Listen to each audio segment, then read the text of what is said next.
Don Criqui with Bob Trumpy. A bit of controversy at the concluding portion of the second quarter. The Jets thought the half had ended. The officials said no, that the Seahawks had one more tick, and they made it count. Yeah, we've got a couple of looks at it. One, as you look at the reception, we have the clock superimposed, and you can see that there's one tick left, and then it does expire. Now, as you watch the completion to Tommy Kane, to Scansey, you can see the clock is still alive. Now, the official time is kept on the field, even though the NFL says it's the scoreboard clock. And at the 2-minute warning, the official goes to the sideline and says, who are your designated captains? You see Kemp gets up and signals timeout. Now, Brian Blades is normally the offensive captain, but inside 2 minutes, you're allowed 2 for exactly this situation. So the Jets, coaches, players thought the half was over. They get one more tick, and Casey kicks it through for a 3-3 tie. A troublesome development for the Jets. Their brilliant young runner, Blair Thomas, who ran the ball just 3 times and gained 25 yards. He went out with back spasms, has not been back. So I don't know if we're going to see Blair Thomas again, but he was off to a good start. Yeah, Don, that's a big key for the New York Jets, too. As we mentioned, they used so many personnel changes. Blair Thomas is a guy that they count on so heavily for so many different personnel changes, and he is the key to that running game. Now it's up to Baxter and Freeman McNeil, so that affects down the line the other personnel changes that they're going to make. The Jets really dominated the first part of this game. The Seahawks began to come back in the second quarter, latter stages of the second quarter. They both had trouble sustaining offense, so I think we're going to see a lot of long downfield throws in the second half to try to get something going. The first half statistics break down as follows. The Coors Light halftime statistics, for the most part, pretty even. Yeah, but you see that time of possession at one time clearly in favor of the New York Jets, and then in the second quarter, the Seattle Seahawks began to come on a little bit. Not great on either team. The turnovers even. The big factor in that scoring drive of the Seahawks were a couple of huge penalties that really helped a great deal, and then that kick on the last tick of the clock in the first half. Both quarterbacks did well for the most part. O'Brien hit 9 of 14 for 76 yards. Jeff Kemp getting the start for injured Dave Craig hit 8 of 16 for 78 yards. Each QB intercepted once. Aguiar hits a long kickoff into the end zone. Chris Warren, in his wisdom, decides to bring it out and gets to the 19-yard line. A major collision there. Jets with good special teams coverage. John Galvin was down, along with Mike Brim. Now, the Seahawks start the second half with the ball, and I think under the circumstances, Jeff Kemp has had a marvelous first half for the Seattle Seahawks. They've not been able to run the ball that much, only 58 yards, so there has been a lot of pressure on Kemp to throw the ball. He just keeps his patience. Now, 8 of 16 for 78. Very, very good. That one interception, a bad choice on his part, but other than that, he's played well. First and 10, and Kemp goes to John L. Williams, and the Jets are there to shut that down. Marvin Washington, 97, made the stop. As you look at the way it went for the Seahawks in the first half, you can see how they struggled. Now, this is a team that wants to run the ball. They got all these fullbacks, and they just can't seem to get it done. And then that last drive of the first half that resulted in the field goal, a couple of penalties really helped in their favor.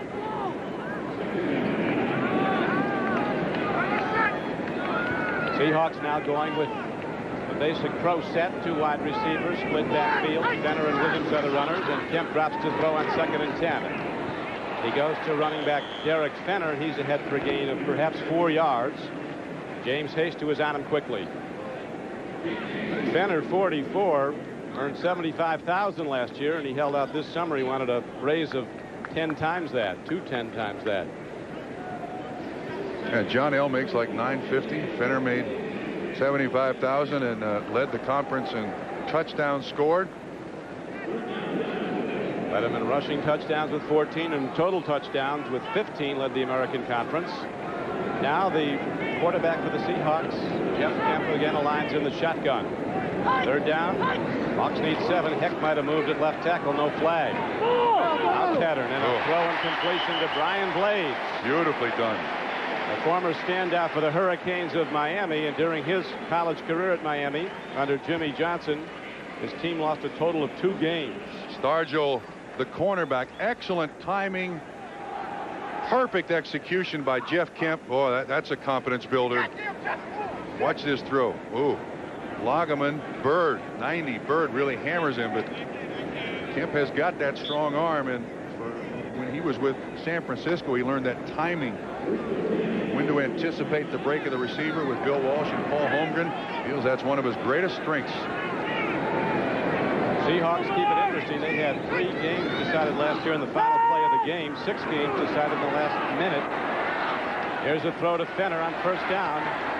He's big. Kemp says that Fenner, when he's running well, reminds him very much of Eric Dickerson, who Jeff Kemp handed off to when they were both with the LA Rams.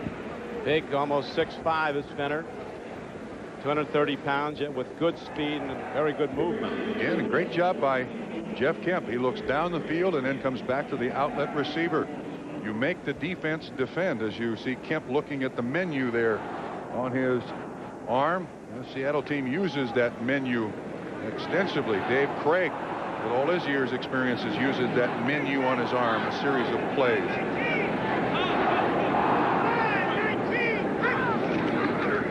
Kemp bootlegs on 2nd and 4. Jeff Kemp breaks it. So they do go to new plays to try to open something up, and Kemp makes the biggest play of this game for the Seahawks. Designed rollout, no question about it. Great confidence in Kemp. Good foot speed. Hey, you can tell he hasn't carried the ball much. He's got the thing out there. You want to protect it a little better than that, but there's no question this is designed. That's his 3rd carry of the day now. He's rushed for 41 yards. And, of course, there's no person on the defense that's watching for that quarterback rollout. That's why it works so beautifully. 17-yard gain. Brings the ball down to the Jet 37-yard line. 1st and 10 for the Seahawks. Jets line for a blitz. And Fenner picks a hole in the right side of the Jet defense and dives inside the 35-yard line. Jeff Kemp has been talking to his dad all week. His dad, Jack Kemp, now the Secretary of Housing and Urban Development in the Bush administration, quarterback 2 Buffalo teams to AFL championships. And that's what Jeff Kemp lists as his strengths as a player. Discipline, good deep passer, scrambling ability. We've seen that. And timing. We've seen that with that completion to Blades. Now they see he's motioning people around. I'm getting confidence here. I can play this game. There's his weaknesses. His starting experience, his size. On 2nd down and 7, Kemp again calls the rollout. This time he's going to let it rip. Goes to an open John L. Williams. And he is down to the 19-yard line. Mo Lewis, the rookie linebacker, finally made the play, but way downfield, a 16-yard gain for Seattle. Throwback to John L. Williams, and you know, Seattle really going to the back section of the playbook here. A lot of trick plays. The quarterback rollout run, throw back to the fullback to John L. Williams. Running a little bit, but trying to finesse the New York Jets here in this drive, and it's working. Kemp said his dad told him when he talked to him this week that everybody gets their chance. It comes in different ways. This is your chance, and you're ready for it.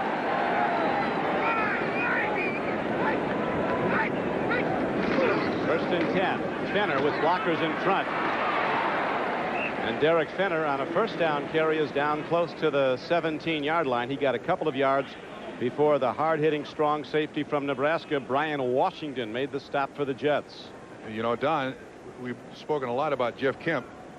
What do you think his chances of making this ball club were last April when they drafted McGuire, the kid out of San Diego State? They got Kelly Stauffer, a first-round draft choice.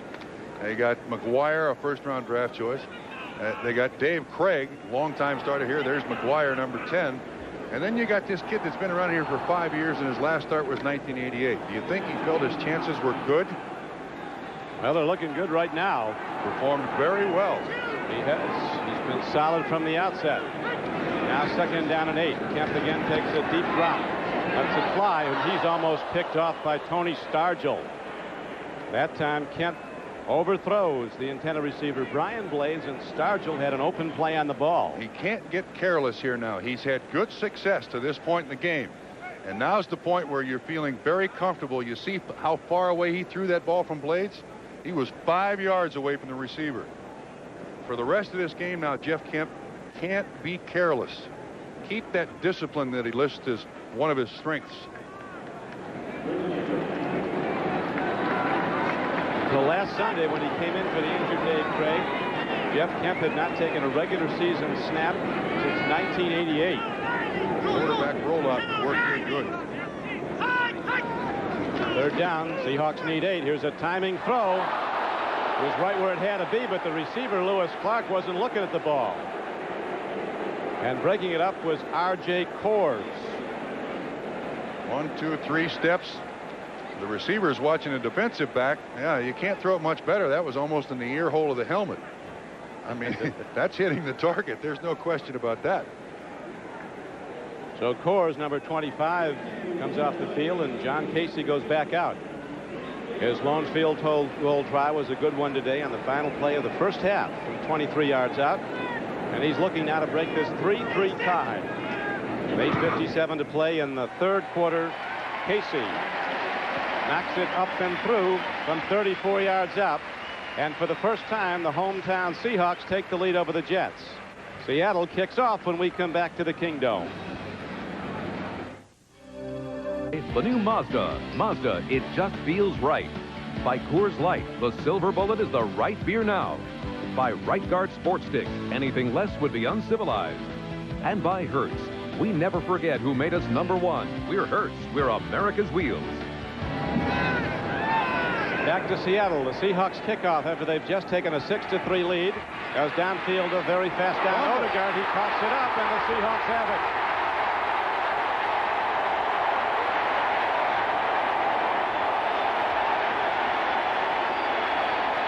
David Daniels might have recovered, but it was Chris Warren who made the stick, number 42, as Don Odegaard is having a tough day. He had 2 foul calls on pass interference in the first half. The mistake he makes is when he gets up in the air here. Warren does put his helmet right on the football. Daniels is the recoverer. 1st and 10 at the 13-yard line. See, when he gets up in the air, you can't protect that football. You're exposed. Big break for Seattle. The Jets' second turnover of the game. Seattle's turned it over once. Now Kemp and the Seahawks go 1st and 10 from inside the Jet 15-yard line. Penner runs in not very far. Coming across to get him was 94 Scott Mercereau, who's been tough at inside tackle. Mo Lewis, the outside linebacker, assisted. Well, the Seahawks have had very little, if any, luck running this football consistently. And the defensive line of the Jets are doing a great job of penetrating through that offensive line. That time Mercereau again jumps behind the block, catches the running back before he can get started. Seattle passed for 274 yards last week, ran for only 46. Tight end. Timing throw, touchdown Seahawks. Uncovered. Travis McNeil is in for the game's first touchdown.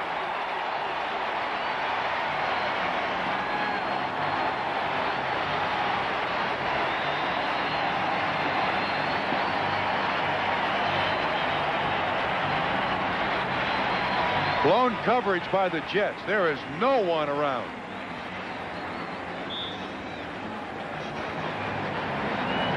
Hard for a guy who was 6'5", 245 to sneak into the end zone, but McNeil did.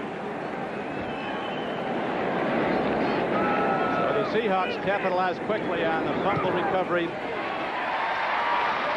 And they score the game's first touchdown and now up their lead to 13-3 over the Jets. And we'll be back with yet another Seahawks kickoff after this.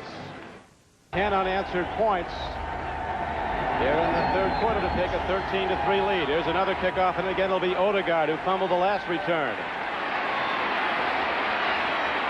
To the 20. And out to the 23-yard line. Another fumble. Seattle has the ball again. They're going to rule it down. They're going to rule that Odegaard was down.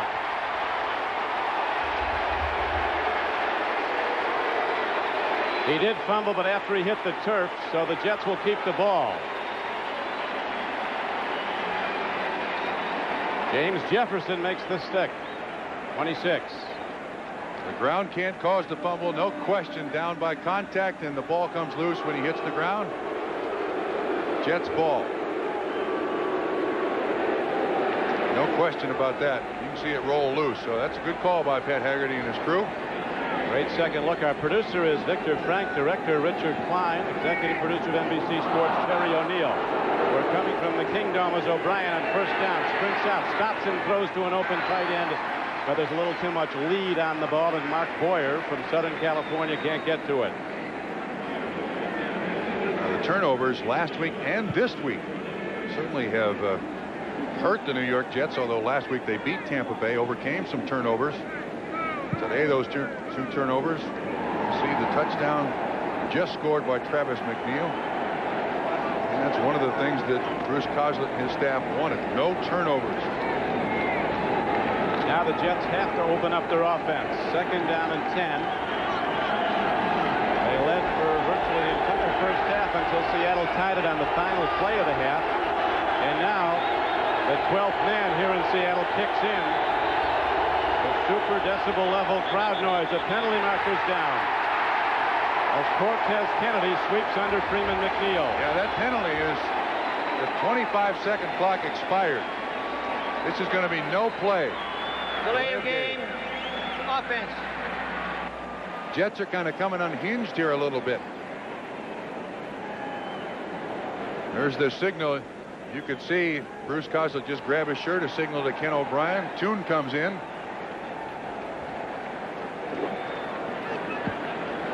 7 minutes and 50 seconds to play in the third quarter. O'Brien steps in, and the crowd noise again rises up as O'Brien throws an out pattern and makes the connection, and the ball is lost. Al Toon had it and lost it. So the Jets have to gun it downfield now. Second down and 15. Again, a very catchable pass, I believe, by Al Toon, don't you? A little half sprint by Ken O'Brien, sets, throws. Al Toon, through his career, has caught most of those. Looked like a second and 15 connection now. Third and 15 arises for the Jets. And O'Brien surprises the Seattle defense again, going with 3 tight ends in a long yardage situation. They ran that tight end under before and hit a big play. But O'Brien gets no time to release the ball. Cortez Kennedy.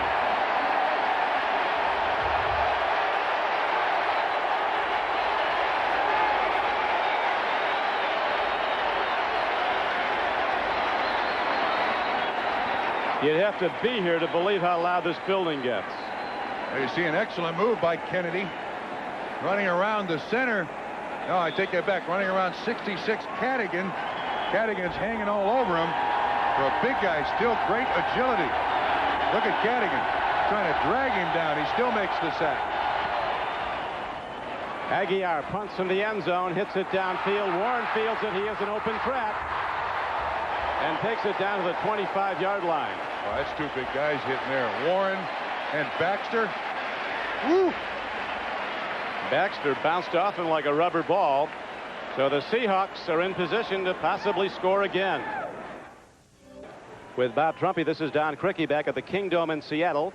The Seahawks, after a 31-yard punt by Aguiar, just got a 20-yard return from Chris Warren, and the Seahawks, who scored on their 2 previous possessions this half, to go in front 13-3, now have the ball first and 10 at the Jets 25. Yeah, they've certainly owned this third quarter. You look at the number of plays the Seahawks have run. That's significant because last week the Jets allowed the Tampa Bay Buccaneers just 11 offensive plays in the second half of the game last week in their win.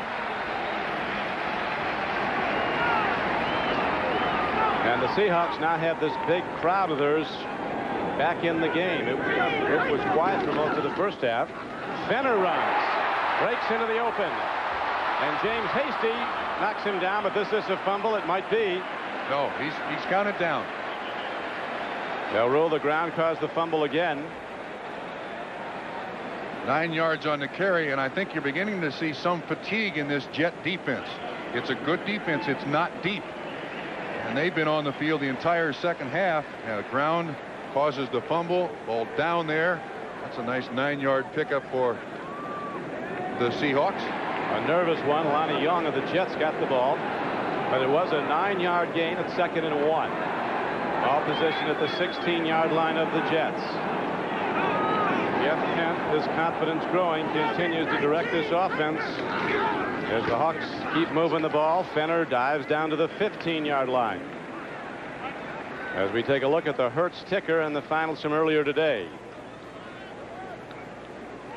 6 minutes and 20 seconds to play in the third quarter here at Seattle.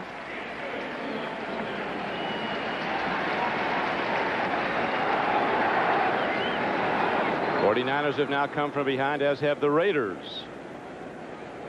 San Francisco leading in the third quarter.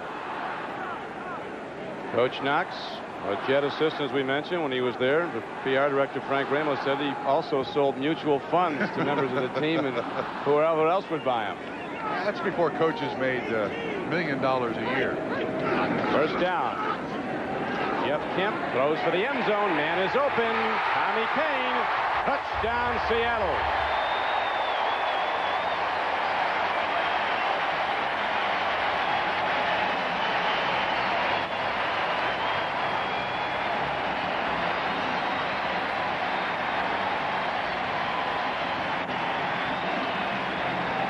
Again, very little coverage. Plays like this are always reviewable. I feel like Kane is very close to the sideline. Let's see. First foot. Second foot, yes. Excellent job by Tommy Kane catching it and staying in bounds. Seahawks have blown the doors off the Jets as their wagon has come to a stop, and the Seahawks are now on the roll, up 20-3 after it was tied. 3-3 at halftime. 3 possessions, 3 scores for the Seahawks here in the third quarter, and when we come back, they'll kick it off yet again. Kemp with good time. You see the feet of Blades, Brian Blades.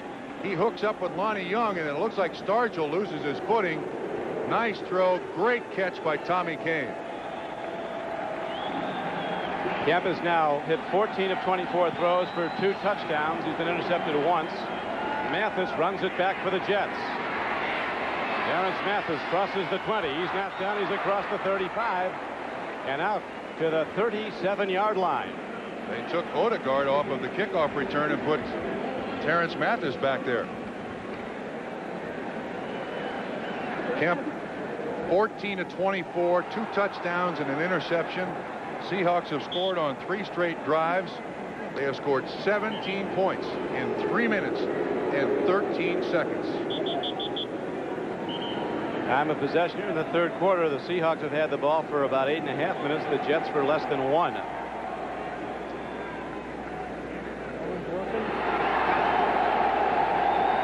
20-3. Seahawks lead it after it was a tie game, 3-3 at the half. There's a time of possession. Down, we have an interesting thing on the field here. The headsets are down for the offensive coaches of the New York Jets. NFL league rules say that if your headset is down as a visitor, then the other team can't use the headset, so they require the defense to take the headset off for the Seattle Seahawks. They've had some problems with the headsets here for a little bit, so neither team will be using the headset until they get both sides fixed. Doug Knox, well aware his Hawks aren't out of the woods yet. O'Brien's had some fabulous days against Seattle's defense.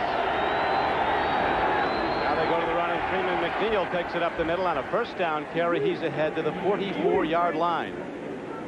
Gain of almost 7 on the play. As we now go to New York and NFL Live for an update. Bob? All right, Don, the Raiders get the game's first touchdown at the Coliseum as Jay Schrader finds Willie Gall. Was he open? I'd say so. 10 yards behind everybody in the back of the end zone. It covers 16 yards. They had trailed 6-3, now grab a 10-6 lead in the third on their home field. Back to Seattle. Thank you, Bob. As we come back to live action, busting it up the middle and taking it across midfield and all the way down to the 40-yard line of Seattle is Johnny Hector. The last line of defense, Eugene Robinson, the free safety, made the stop. Good job here by the Jet offensive line. You see the hole. Joe Nash 72 on the ground. The road grader got him. In case you tuned in late, the reason we're not calling Blair Thomas's number, out with back spasms, does not expect to return today.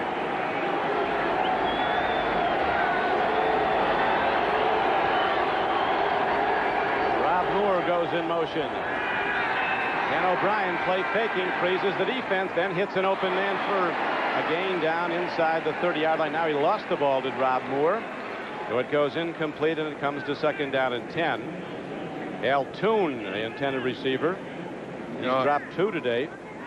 He missed last week because of the effects of a concussion. Al Toon does not look right to me. He doesn't drop passes like this, Don. Again, the ball is not tipped right there. I don't know if that concussion he got in the last preseason game against Washington has affected his eyesight or what, but that's not the Al Toon we're used to seeing. Sure he didn't want another concussion. He's looking at those defenders. There's a stick behind the line of scrimmage by Jacob Green, number 79, gets Freeman McNeil.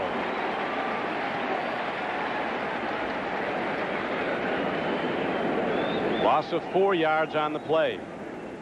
Green was right around the right tackle.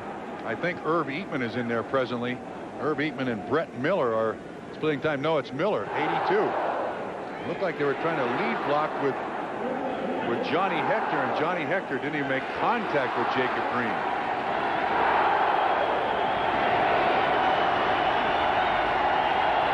.335 to play in the 3rd quarter. Johnny Hector running well again. His last carry good for 16 yards. I'm not so sure if I'm Bruce Cosley, I don't go for it on this 4th down. This one he got 8 yards on. I mean, his defense has been on the field all second half. He is going for it. Burkett comes out. Toon comes back in the game. Mathis comes back in. Well, I have a feeling that Ken O'Brien has probably lost just a little bit of confidence in Al Toon. I'll bet he's looking for another receiver on this particular play. Burkett and Mathis come near side. Toon and Moore split to the right. 4th down, Jets need 7. Here comes the rush. There's the throw. The connection's made to Freeman McNeil. And the Jets have a 1st down to the Seattle 25-yard line. Lazar sharp throw by O'Brien, and he was really under the gun. A 12-yard completion on 4th and 7. Freeman McNeil out of the backfield. Jefferson 22. You see the whole pattern. He just makes that defensive back stop with those little stutter steps, then runs away from him. And he does pick up the 1st down. Drive stays alive, Jets. Gutty call by Bruce Cosley. One he had to make, though. His team needs big plays and just got one with 2:15 to play in the 3rd quarter. Timing throw, out pattern, and Rob Moore can't get to the ball.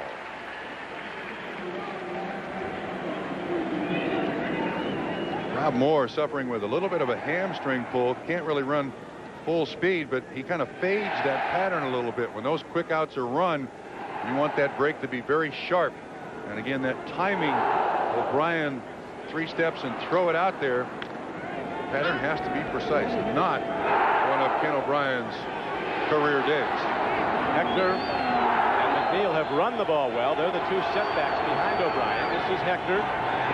And he takes it again for positive yards inside the 20 down to the 17-yard line. So hard-running Johnny Hector, a 9-year veteran from Texas A&M, gets ahead for an 8-yard gain on 2nd and 10. 3rd and 2. New personnel now for the Jets. The fist in the air. Looks like 3 tight ends now going to be in the game. Hector will be the lone running back. This formation has worked very well for the Jets. Lone wide receiver wide at the top of your screen is Rob Moore. 3rd down, Jets need 2. Hector. Jets get a 1st down inside the Seahawks 15-yard line. 4 yards on the pickup, and we just had a quick picture of the sideline. 4.0 yard average, not bad. But the Jets sideline have their headsets back on, so apparently they're back and working. Johnny Hector just passing John Riggins on the Jets all-time rushing list. Hector, a tough customer with the ability to leap. He was a long jump champion in the Southwest Conference. Here's a handoff to Brad Baxter as Hector gets a rest, and Baxter gets down to the 10-yard line. 1st down carry, good for 3. Joe Nash, veteran defensive tackle, made the stop. And now let's check the Hertz 10-minute ticker. As the game clock here in Seattle is winding down in the 3rd quarter, 35 seconds to play in the quarter. And the Seahawks, who've scored on 3 straight possessions here in the 3rd quarter, have taken a 20-3 lead. after trailing most of the first half.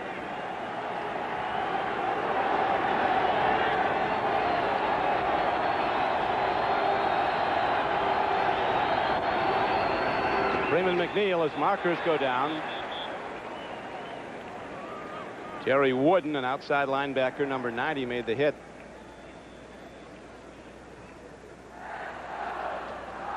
False start. Right guard. Offense before the snap.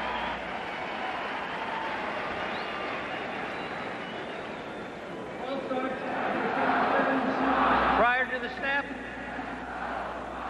Dwayne White, the right guard, called for a false start. So the Jets are now set back to the Seattle 16-yard line.